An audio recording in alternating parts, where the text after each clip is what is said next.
काली माता जी की जय, राधिका संघ की जय।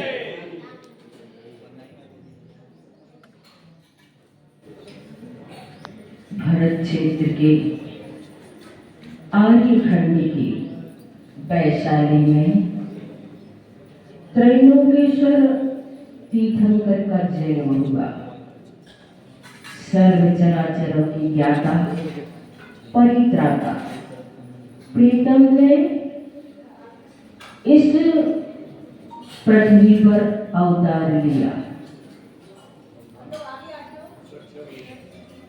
तो तीनों लोक और तीनों काल मर्त्य माटी पर मूर्तमान हो उठे। समस्त स्वर्गों के सारभूत सौंदर्य और ऐश्वर्य से श्रृंगार करो सचे। कहकर इंद्र उठा और अपने प्रांगण के मानस स्तंभ के निकट पहुंचा। जो चतुर्मुख अरहंत प्रतिमा से भाषण उत्तम मणि जटित मानस स्तंभ के एक तोरण में टंगा हुआ करंडक उस सौंदर्य इंद्र ने अपने दोनों हाथों से उतारा। अनादि निधन्य ये रत्न करंडक अनंत काल से जिसमें वार तीर्थंकर के वस्त्राभूषण सजोकर के रखी जाती है, ऐसे उस करंडक को अपने दोनों हाथों में समेटकर ऐरावत हाथी पर सजी सहित वह सौंदर्येंद्र सवार हो गया। अंतरिक्ष में अंतहीन नीलम की सीढ़ियां सी खुलती चली जा रही, जिन पर से उतरकर 16 स्वर्ग अपने समस्त वैभव के साथ पृथ्वी की ओर धावमान हुए। हजारों देव देवांगनाएं और अप्सराएं वाद्यों के तुमुल घोष आकाश मंडल पर नृत्य करते हुए आर पार छा गए।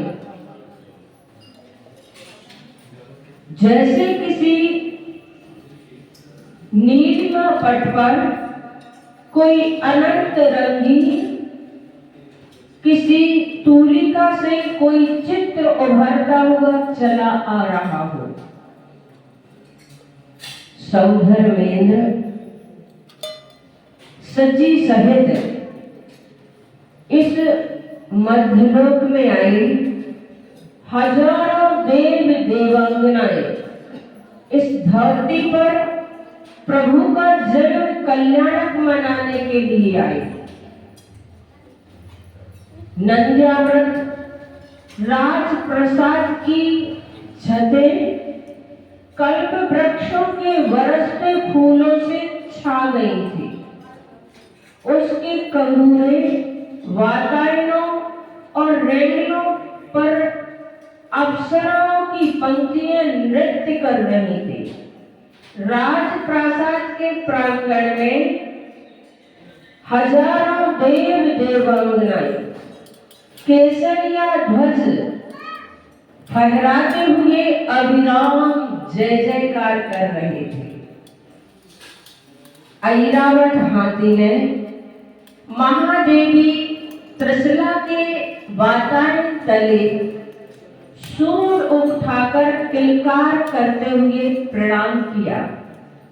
सची इंद्राणी ने महादेवी के वातायन द्वार से उसके कक्ष में प्रवेश किया। सची ने लेटी हुई मां के पार्श्व भाग में जब तीर्थंकर शिशु को देखा तो एक क्षण के लिए वह देवीश्वरी भी अपने स्वर्ग ऐसी भूली पास शिशु को देखकर प्रसन्न हुई एक छोटे से महीन विजन को झलकर मां के लिए अस्वप्नी निद्रा में सुला दिया और उनके उरोध तट पर एक मायामयी शिशु को सुला दिया और तीर्थंकर शिशु को अपने हीरा कंकड़ों से झिलमिलाती हुई बाहों में उठा करके वह चल दी। उसके सूक्ष्म और कोमलतम परमाणु इस अपूर्व स्पर्श से पिघल गए। जैसे कि सौधर्म इंद्र ने तीर्थंकर शिशु को देखा तो जय त्रैलोकेश्वर शब्द का उच्चार करते हुए उन्होंने अपनी बाहों में झेला। उस सौधर्म इंद्र की आंखों में प्रभु का रूप सौंदर्य समान नहीं पा रहा था। उसने अंग अंग में सहस्रों नेत्र खोल लिए। तब कभी वह प्रभु के रूप सौंदर्य को निहारता हुआ कहता है, मैं भूल न पाऊं प्रभु को। जब आंखों से हट जाए इनकी की दृष्टि निरंतर मेरी जीवन तरी चलाए। और सौधर्मेंद्र प्रभु को अपने हाथों में उठाए हुए है और ऐरावत हाथी पर बैठा है।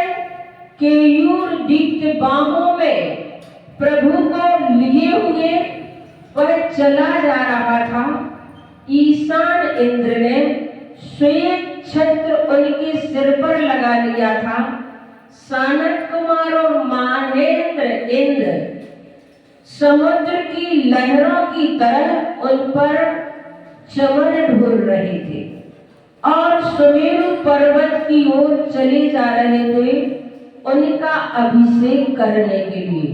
वह सुमेरु पर्वत जो अवस्थित है अनंत काल से कितने ही उदयों और प्रलयों का वह अवस्थित एक अनादि अनिधन पर्वत है। उस पर्वत पर सुमेरु पर्वत पर सौधर्मेंद्र ने बड़ी ही सावधानी से प्रभु को वहां पर विराजित किया और सहस्रों देव देवांगनाएं वहां पर उस दृश्य को देख रही थी। क्षीर सागर के जल से भगवान का अभिषेक किया जाना था। 1008 कलश वहां पर आए और प्रथम शरणाभ कलश उठाकर जैसे ही सौधर्मेंद्र ने भगवान शिशु के मस्तक पर वह अभिषेक की धारा गिराई तो इंद्र तो संकित हो गया। सोचने लगा किसलय से भी कोमल नन्हे से ये तीर्थंकर शिशु और इन पर 1008 कलशों का अभिषेक। उसका हाथ का कलश थरथराने लगा, जलधारा भंग होने लगी। तब तीर्थंकर शिशु सौधर्मेंद्र की शंका को समझकर मुस्कुराने लगे और उन्होंने अपने बाएं पैर के अंगूठे से थोड़ा सा उस सुमेरु पर्वत को दबाया जिससे सुमेरु पर्वत का शिखर झुक गया और वह सुमेरु पर्वत समुद्र की तरह हिलोलित होने लगा। तब सौधर्मेंद्र समझ गए भगवान की उस शक्ति के लिए और फिर उन्होंने निशंक होकर अनवरत भगवान के ऊपर अभिषेक की धारा बरसाई और फिर सौधर्मेंद्र ने भगवान का अभिषेक किया। अन्य सभी देवों ने भगवान का अभिषेक किया। सची इंद्राणी ने भगवान के लिए सुसज्जित वस्त्राभूषणों से उन्हें सुसज्जित किया और फिर वापस ला करके जैसे ही जगत जननी मां त्रिशला की बाहों में तीर्थंकर शिशु को थमाया तो सिद्धार्थ वहां उस कक्ष के द्वार पर पहुंचे और कहने लगे, इस बालक के गर्भावतरण से आज तक हमारे इस कुंडलपुर के सुख शांति और धन वैभव दिन दूना रात चौगुना बढ़ता चला गया है, वर्धमान होता गया है, वृद्धिंगत होता गया है। इसलिए आज हम इस बालक का नाम वर्धमान घोषित करते हैं।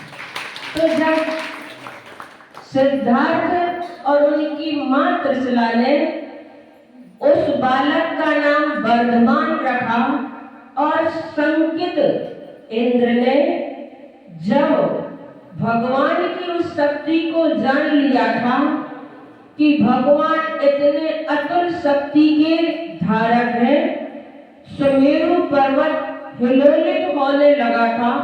उनके जरा से पैर के अंगूठे के दबाने से उस समय उस इंद्र ने उनका नाम वीर रख दिया था और पालने में झूलते हुए वर्धमान को देखकर आकाश मार्ग से विहार करते हुए दो मुनि महाराज चले जा रहे थे और जैसे ही उन्होंने वर्धमान को देखा तो उनकी शंका का समाधान हो गया था।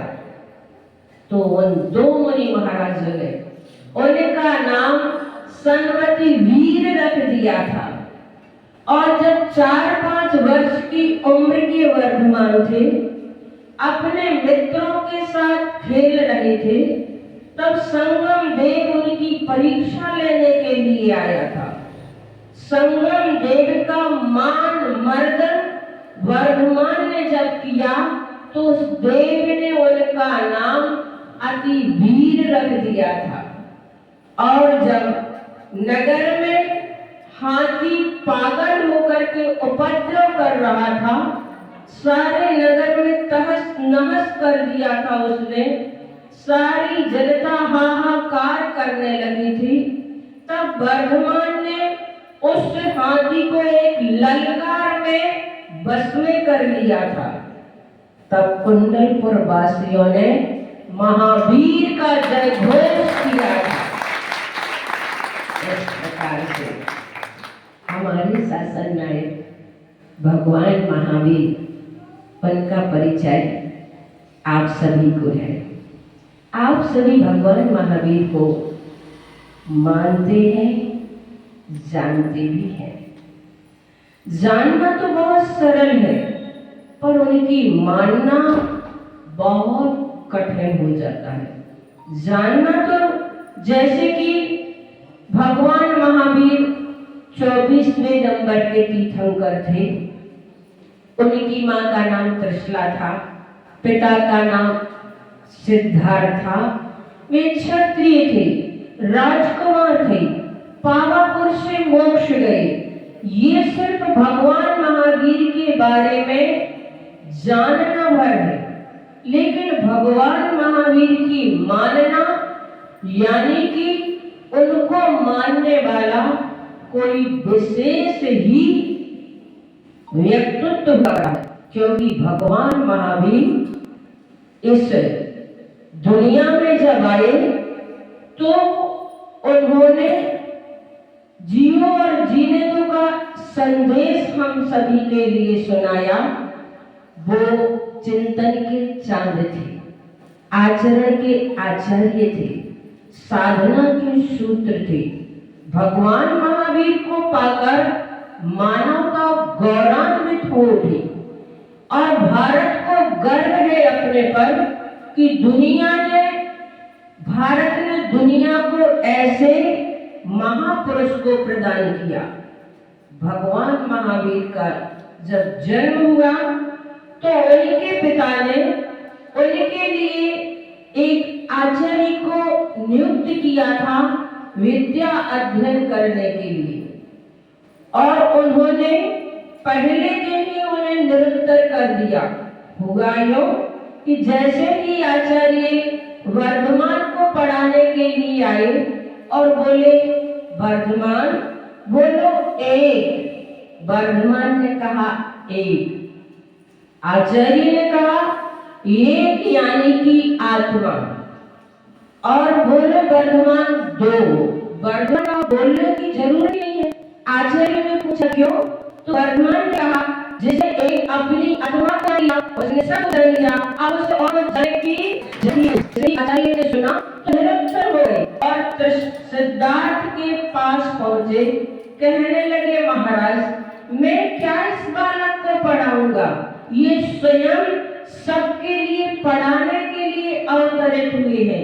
ये तो जगत पूज्य आचार्य हैं। क्या कभी सूर्य को पथ दिखाने के लिए दीप जलाए जाते हैं? भला मैं इस तीर्थंकर शिशु को मैं क्या पढ़ाऊंगा? तो इस प्रकार भगवान महावीर का व्यक्तित्व बहुत कुछ है। समय अपना अधिक हो गया है। दोपहर में भी आज भगवान महावीर की विशेष रूप से हम पूजन करेंगे। विविध विविध प्रांतों के माध्यम से, उस वेशभूषा के माध्यम से सभी लोग जल चंदन अक्षत आदि भगवान महावीर को समर्पित करेंगे और उसको प्रतियोगिता के रूप में रखा गया है। जो निर्णायक मां श्रीमती प्रतियोगिता में थे वही निर्णायक इसमें भी रहेंगे, और उसमें भी उसी प्रकार से सिस्टम रखा गया है कि 10 नंबर जिस प्रांत से आए हैं ऑडियंस बताएंगे कि वाकई में ये उस प्रांत के हैं कि नहीं है। उनकी वेशभूषा बता रही है कि नहीं बता रही है कि कौन से प्रांत के हैं। और जिस प्रांत से आए हैं भगवान की भक्ति कर रहे हैं तो उनकी अभिव्यक्ति वास्तव में लग रही है कि ये भगवान की बहुत अच्छे भावों से भक्ति कर रहे हैं। तो 10 नंबर उनकी वेशभूषा पर, 10 नंबर उनकी अभिव्यक्ति पर और 10 नंबर उनकी द्रव्य पर। जो जल चंदन अक्षत आदि अलग अलग लाएंगे वो किस प्रकार से उन्होंने सुसज्जित किया है, किस प्रकार से उन्होंने सजाया है, किस प्रकार से उसकी सजावट करके उन्होंने भगवान महावीर को जल चंदन आदि चढ़ाने का मन बनाया है। तो इस प्रकार से दोपहर में कार्यक्रम रखा गया है। मैं तो इतना ही कहना चाहती हूँ, हमारे शासन नायक भगवान महावीर का जितने अच्छे से हम कर सके ये सारी चीजें भी धर्म प्रभावना में कारण बनती है। मुझे याद नहीं रहा, पहले से मुझे इस बात को कहना था कि आपके दरवाजे से भगवान महावीर का विमान निकलेगा तो गेट सजाओ प्रतियोगिता होना चाहिए थी, द्वार सजाओ प्रतियोगिता, आरती थाल सजाओ प्रतियोगिता, रंगोली प्रतियोगिता, ये सब करना थी, लेकिन दिमाग में ये बातें नहीं रही। तो पूजन प्रतियोगिता में जो बात रखी गई है उसको हम करके आप सभी की भक्ति आदि देखेंगे कि आप सब किस प्रकार से भगवान महावीर की भक्ति करते हैं। बोले महावीर भगवान की संत श्रोमणी आचार्य गुरुवर श्री विद्या सागर जी महाराज की जय।